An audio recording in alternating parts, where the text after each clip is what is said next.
I moved to the township like everyone who moves there by compulsion. I had no choice. My wife kicked me out. The kids took her side. Everybody took her side. It was justified, don't get me wrong. Looking back, I realized that I made choices that were not appropriate for a traditional marriage. We just weren't right for each other anymore. Instead of honestly admitting that, I fell into infidelity, which quickly came out sideways. Before I knew it, my family had turned their backs on me. I was kicked out of the house. The drama spilled out beyond my home life, and I was fired from my job. In this economy, there was no hope for a new job. I literally had nothing but the clothes on my back. Well, and a box. The township was a dilapidated tent city full of disillusioned people who had fallen on hard times. It had once been a planned community with streets and lots for single-family homes, but the declining economy dashed any hopes of completing the project, and it was abandoned when the developers closed. Hard times also led to a crisis of people finding themselves without a normal life, and soon tent cities sprang up in many neighborhoods.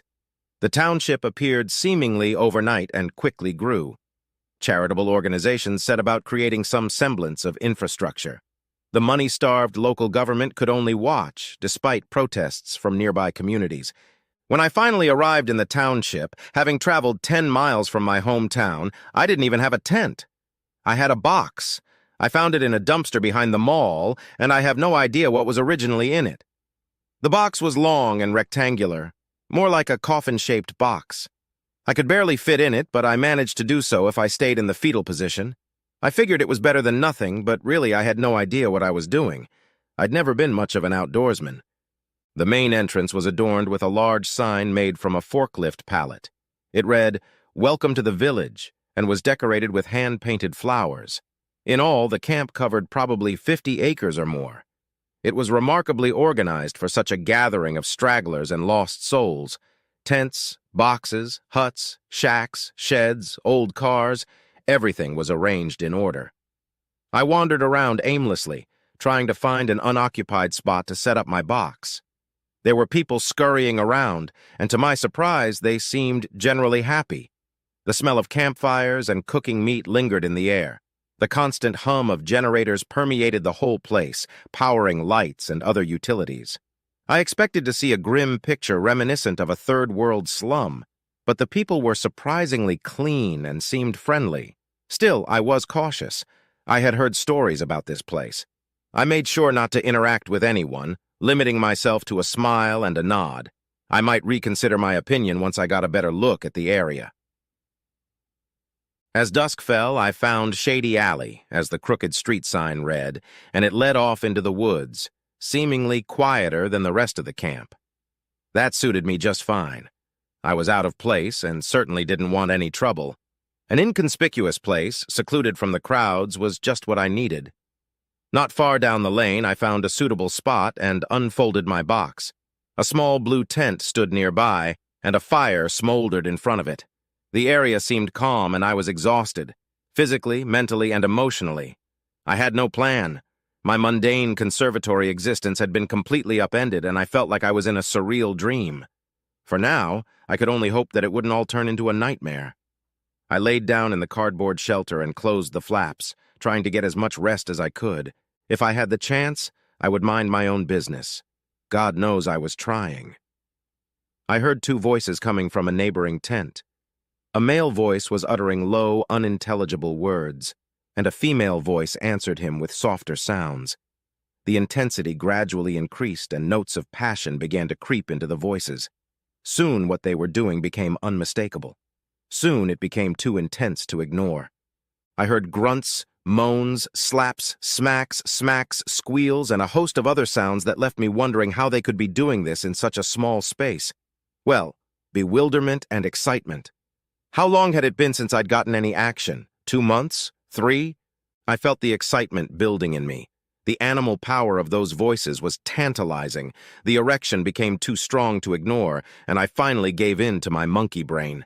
I touched myself inside the coffin, visualizing the scene in the small tent. The voices grew louder and louder. I heard the rustling of leaves. The commotion seemed to grow closer. I lay still, hoping I was imagining things. I felt a thump on my box, and my fantasy instantly evaporated, replaced by instant panic. I hastily lifted the flaps and sat up. A street lamp at the end of the alley dimly illuminated the scene. The blue tent, which was clearly made for children and not for the rigors of the elements, was thrashing and flipping violently. When I closed the flaps of my box, the tent was about 10 feet away from me. It was now resting against my shelter, and only my weight inside the box kept it from moving even more. "Yes! Yes! Yes! That's it! Don't you dare stop, Edgar!" A woman's voice shook inside the tent, which was now just a nylon bag with 2 squirming figures inside. I was suddenly bowled over as the undulating mass collapsed on top of me and my house, and I felt a sting of loss as I heard the crunch and sound of ripping cardboard. They still continued to struggle, seemingly unaware that I was beneath them, separated only by a thin layer of nylon. I felt hot breath on my face, panting with rage. My hands were pressed against my face. My hand felt something soft. I reflexively squeezed it, and then it hit me that it was a breast, and a pretty big one at that. The absurdity of what was happening held back any hint of arousal, though I returned to the scene mentally many times afterward. The man growled, and I felt even more pressure on me. Oh shit, baby, this is it. My leg was pinned at an uncomfortable angle, and I silently prayed that this unexpected visit from the neighbors wouldn't hurt me something. Not that I could afford medical attention or even know where to get it. They both fell forward, huddled together, and knocked the breath out of me. All 3 of us gasped, though for different reasons. Eventually, I heard the sound of a long zipper and felt a shuffle on me.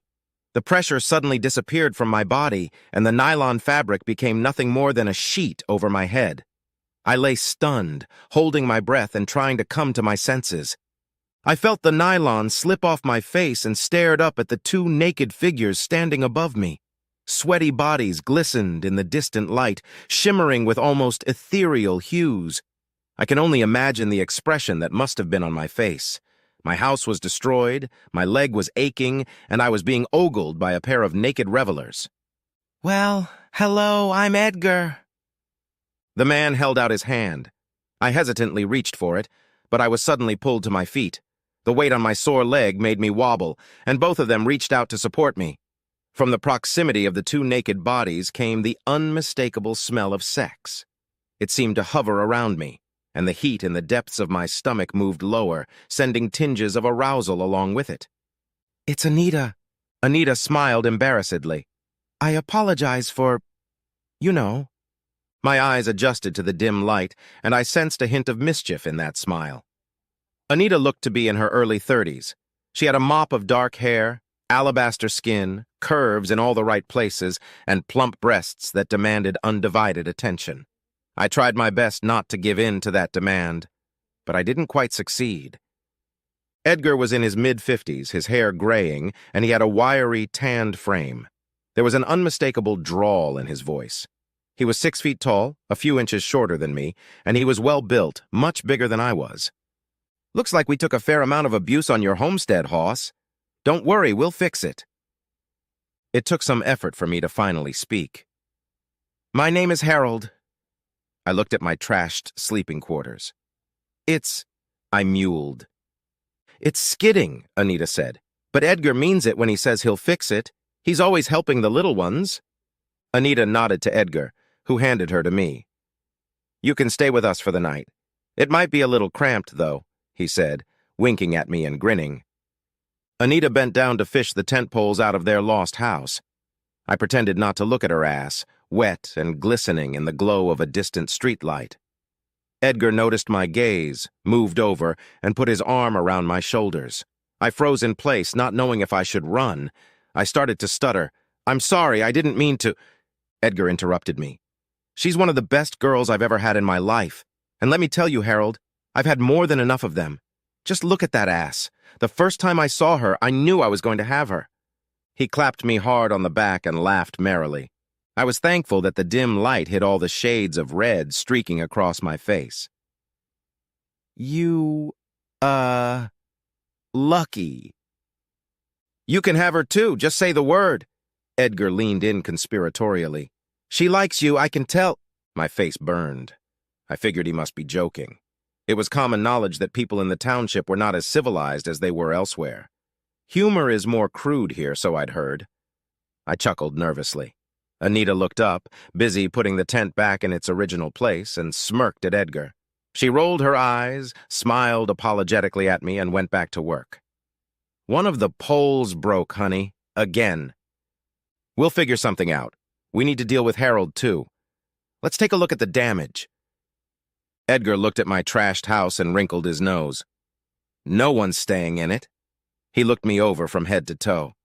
Jesus, how did you even fit in there? I smiled embarrassedly. It wasn't easy. After a few minutes, Edgar and Anita got dressed, much to my relief, and Edgar started to build a fire. They insisted I take their tent for the night. They didn't seem to mind sleeping in the open air. Edgar said it was the least they could do, given the circumstances, and with no other options, I agreed. Sex hung in the air, and everything I'd experienced that evening had taken its toll on me. Curled up in a small pen, I pulled down my shorts and wrapped my arms around myself, squeezing hard. Anita's gorgeous body flashed through my mind, shimmering under the streetlight.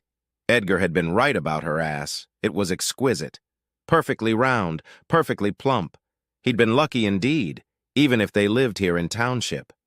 The memory of her leaning over this very tent, glistening with sweat and other fluids, lingered in my mind.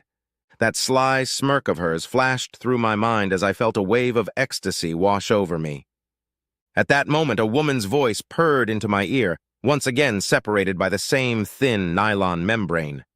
"He's right, you know. Just say it."